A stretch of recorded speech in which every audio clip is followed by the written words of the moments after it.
দর্শক, এই মুহূর্তে একটি গুরুত্বপূর্ণ সংবাদ জানানোর জন্য আমি চকর মালিথা আপনাদের মুখোমুখি হয়েছি।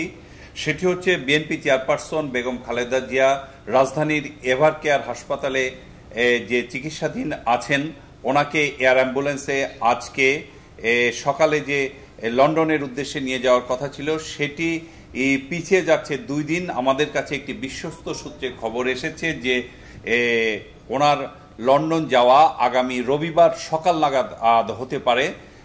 আমরা জানতে পেরেছি জার্মানির একটি এয়ার অ্যাম্বুলেন্স, যেটি এখন জর্জিয়ার রাজধানী তিবিলিসি শোটা রোস্তাভিলা ইন্টারন্যাশনাল এয়ারপোর্টে আছে। সেই এয়ার অ্যাম্বুলেন্সটি শনিবার দুপুর নাগাদ বাংলাদেশের হজরত শাহজালাল আন্তর্জাতিক বিমানবন্দরের উদ্দেশ্যে রওনা হবে এবং এয়ার অ্যাম্বুলেন্সটি ঢাকাতে এসে পৌঁছাবে শনিবার আর বিকেল বা সন্ধ্যা নাগাদ।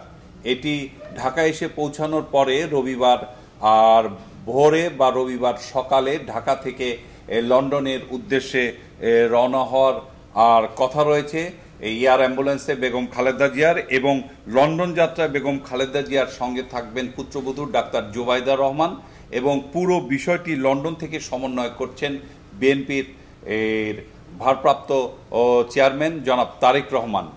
আর এই কথাটি যদি আমরা খুব সংক্ষিপ্তভাবে বলতে পারি, সেটি হচ্ছে যে আজকে আমাদের কাছে যে সংবাদটির ভিত্তিতে আমরা বললাম, সেটির ভিত্তিতে আমরা বলতে পারি যে বেগম খালেদা জিয়া আজকে লন্ডন এয়ার অ্যাম্বুলেন্সে লন্ডন যাচ্ছেন না, আগামীকালও সম্ভবত ওনার যাওয়া হচ্ছে না।